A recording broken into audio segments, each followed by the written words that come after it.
서기관 중 한 사람이 그들이 변론하는 것을 듣고 예수께서 잘 대답하신 줄을 알고 나와 묻되 모든 계명 중에 첫째가 무엇이니이까?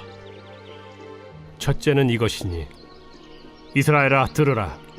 주 곧 우리 하나님은 유일한 주시라. 내 마음을 다하고 목숨을 다하고 뜻을 다하고 힘을 다하여 주 너희 하나님을 사랑하라 하신 것이요. 둘째는 이것이니 내 이웃을 네 자신과 같이 사랑하라 하신 것이라. 이보다 더 큰 계명이 없느니라. 선생님이여, 옳소이다. 하나님은 한 분이시요 그 외에 다른 이가 없다 하신 말씀이 참이니이다. 또 마음을 다하고 지혜를 다하고 힘을 다하여 하나님을 사랑하는 것과 또 이웃을 자기 자신과 같이 사랑하는 것이 전체로 드리는 모든 번제물과 기타 제물보다 나으니이다. 예수께서 그가 지혜 있게 대답함을 보시고 네가 하나님의 나라에서 멀지 않도다 하시니 그 후에 감히 묻는 자가 없더라.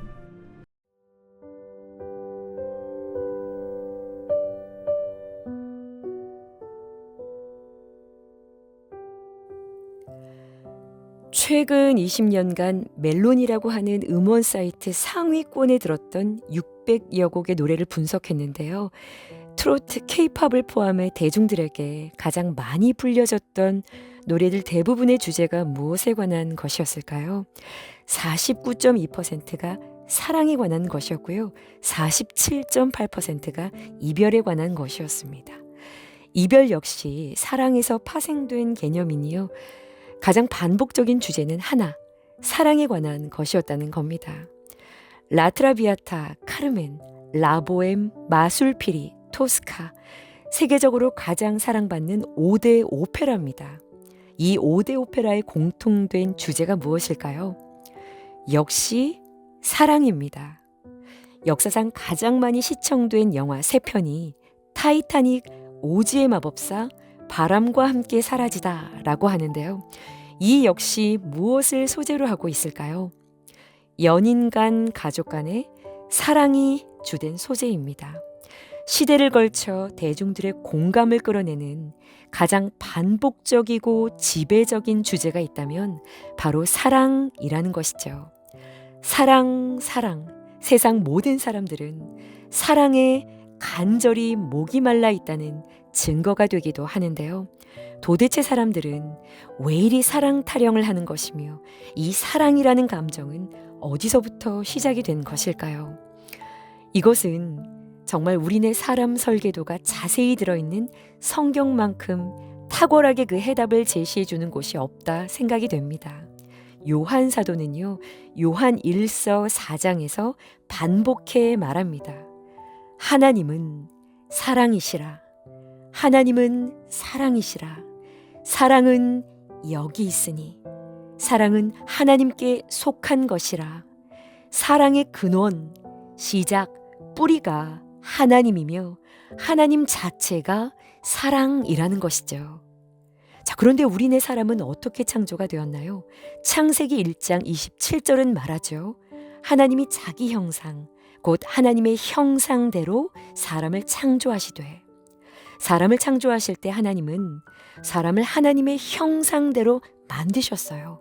여기서 형상은 네무트체렘, 속성과 성품을 이야기하는 겁니다. 하나님의 속성과 성품을 그대로 우리 안에 두셨다는 이야기예요. 사랑 자체이신 하나님처럼 사랑하며 살아가도록 창조가 되었다라는 이야기입니다. 누군가를 사랑하고 사랑을 받아야만 온전해지는 존재로 지어졌다라는 것이죠. 왜 이렇게 지으셨을까요? 가장 큰 이유는 우리를 창조하신 하나님께서 창조하신 지극히 작은 피조물인 나와 사랑의 관계를 맺고 싶으셨기 때문인 겁니다. 사랑하려고 창조하셨다는 거예요. 이 사랑의 관계가 온전해질 때요, 우리 안에 피어나는 것이 바로 누군가를 향한 사랑인 겁니다. 그러니 요한 사도는 요한 1서 3장 10절에서 이렇게 말해요. 형제를 사랑하지 아니하는 자는 하나님께 속하지 아니하니라. 14절입니다. 우리는 형제를 사랑함으로 사망에서 옮겨 생명으로 들어간 줄을 알거니와. 먼저 하나님과의 이 사랑의 온전한 관계가 회복된 생명 안에 있는 자가 형제를 사랑하는 자가 된다라는 것이죠. 여러분, 이것이 구약의 모든 율법과 계명의 가르침을 한마디로 정리한 핵심이었던 겁니다. 이 율법과 계명이 이스라엘에게 주어졌던 당시에 그 가나안 주변국들도요, 나름대로 계명과 조약들을 나라 간 왕과 백성 간 맺고 있었어요. 그런데요, 그 내용이 확연히 구별이 되는 겁니다. 당시의 고대 근동 국가들이 가졌던 조약과 계명들은요, 강자와 권력층을 위한 것이었어요. 그들의 군주와 왕을 위한 것이었죠. 그러나 하나님과 이스라엘 백성 간의 이 언약, 율법, 계명은요, 누구를 위한 것이었을까요? 신명기 10장 13절은 말합니다. 내가 오늘 너의 행복을 위하여 내게 명하는 여호와의 명령과 규례를 지킬 것이 아니냐. 하나님을 사랑하고 형제를 사랑하라는 온 율법과 선지자의 강령, 여러분, 이것은 오직 저와 여러분 각 사람의 행복을 위한 하나님의 명령이라는 겁니다. 우리를 위한 것입니다. 그러나 이 계명을 이해하지 못하고요, 율법을 종교적인 형식으로만 지키려 했던 이스라엘은 결국 패망하게 되죠. 이사야가 무엇을 말했습니까? 너희가 무수한 제사는 드리지만 압제당하는 자들을 사랑하지 않았다 말합니다. 아모스 선지자가 뭐라고 말했습니까? 하나님은 절기와 제사를 원하는 것이 아니라 정의와 공의, 사랑의 실천을 흐르게 하라 말합니다. 호세아 선지자는 뭐라고 말했습니까? 이 땅엔 사랑도 없고 하나님을 아는 지식도 없다. 나는 제사가 아닌 인애를 원한다 라고 말씀을 전했죠. 이런 구절들이 넘쳐납니다. 하나님을 오해한 것이죠. 그런데 오늘 본문의 서기관 중에 한 사람이 바로 이 계명을 깨달았던 겁니다. 세상에나 얼마나 귀한가요?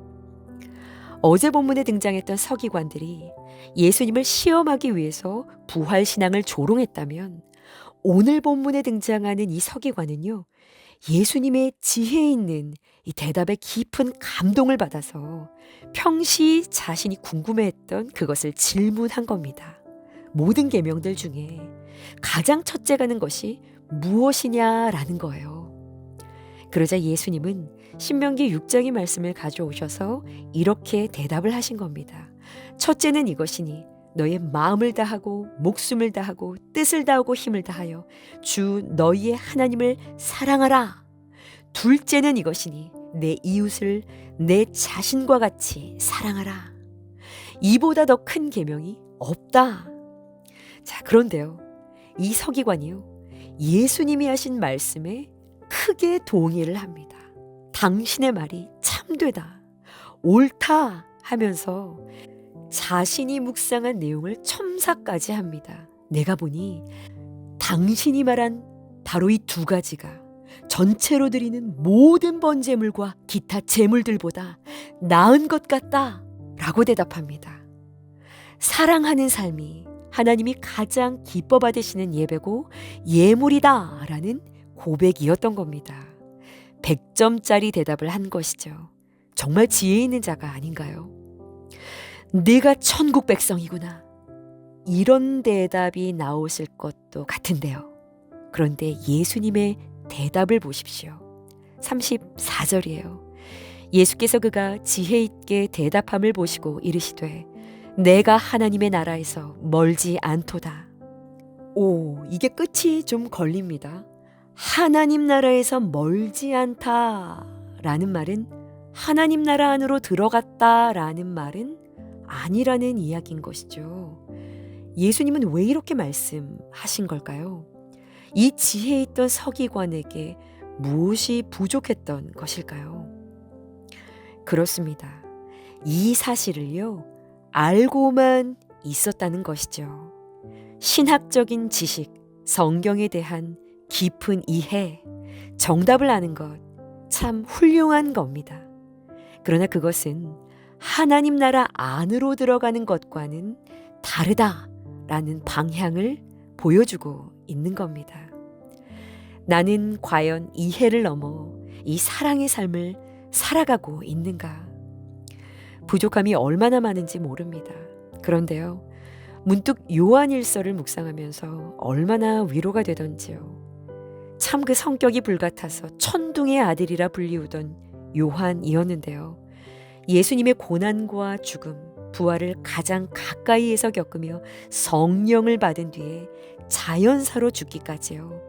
그 모든 시간을 사랑이신 하나님과 관계하면서요. 사랑, 사랑, 사랑, 사랑을 온 삶으로 노래하는 사랑의 사도로 변화되어 가지 않았습니까? 나를 향하신 그 사랑의 깊이를, 너비를 온전히 깨닫고 그 사랑 안에 잠겨서 참 사랑을 찾아 헤매이는 무수한 영혼들에게 예수 사랑의 빛을 삶으로 전하는 성도로 우리 모두가 세워져 가기를 주님의 이름으로 간절히 축원합니다. 함께 기도하시겠습니다. 사랑해보겠노라 마음을 다잡아 보지만 무례한 자를, 선을 악으로 갚는 자를, 친절을 이용하는 자를, 나와는 마음이 참 맞지 않는 자를 사랑하는 것이 얼마나 힘이 드는지 지치는지 모르겠습니다. 주여 불쌍히 여겨 주옵소서. 사랑받을 자격 없던 나를 오래도록 참고 기다리사 피 흘리기까지 전부를 내어주어 용납하고 용서하신 주여, 그 사랑의 깊이와 너비를 온전히 깨닫게 하여 주옵소서. 한 자락이라도 주님의 마음을 깨달아 요한을 변화시키셨던 그 은혜를 바로 내가 누리게 하여 주옵소서. 사랑만 하는 자로, 하나님의 형상을 회복한 자로 주 앞에 서게 하여 주옵소서. 예수님의 이름으로 간절히 기도합니다. 아멘.